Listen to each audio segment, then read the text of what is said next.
ડીસા તાલુકાના કંચરા ગામે સહકારી ડેરીમાં 40 વર્ષથી સભા ન થતા ગામ લોકોમાં હોબાળો। છેલ્લા 40 વર્ષથી મંત્રી દ્વારા બાળકો સભ્યો કે સભાસદોની કોઈ જ મીટિંગ ન થતા ગામ લોકોમાં હલ્લા બોલ। ગામ લોકો દ્વારા છેલ્લા 15 દિવસથી સહકારી મંડળીમાં નવા સભાસદો ન થાય ત્યાં સુધી દૂધ ભરવાનું બંધ। 15 પછી નોટિસ આપ્યા બાદ વકીલ સાથે રાખી ગામ લોકો પહોંચ્યા ડેરીને તાળા મારવા। સહકારી ડેરીના મંત્રી રાજકીય લગવગ ધરાવતા હોવાથી સભાસદ કે મંત્રી વાઇસ ચેરમેન પોતાના કુટુંબ પરિવારના સભ્યો જ છે।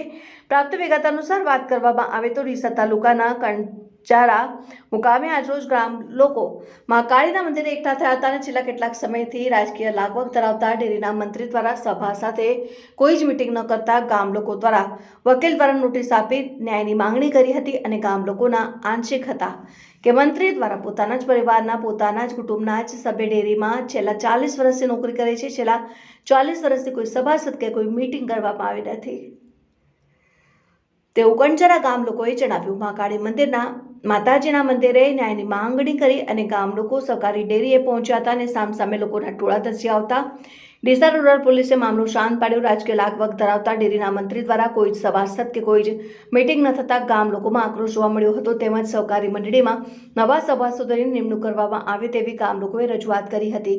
ગામ લોકો દ્વારા મંત્રીને છેલ્લા કેટલાક સમયથી બોલાવવા હોવા છતાં પણ મંત્રી દ્વારા કોઈ જ રિપ્લાય ન અપાતો હોવાથી આજરોજ ગામ લોકો ઉશ્કેરાયા હતા અને અંદાજિત 2500 થી 3000 લીટર દૂધ બંધ કરવામાં આવ્યું।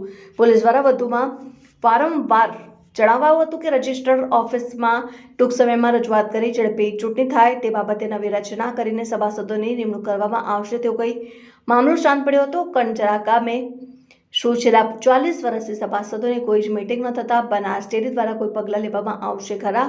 કંચરા ગામની સહકારી મંડળી દ્વારા શંકરભાઈ ચૌધરીને પણ રજૂઆત કરી છે તો શું એમના દ્વારા પણ કોઈ પગલાં લેવામાં આવશે ખરા? તે આવનાર સમય જ બતાવશે।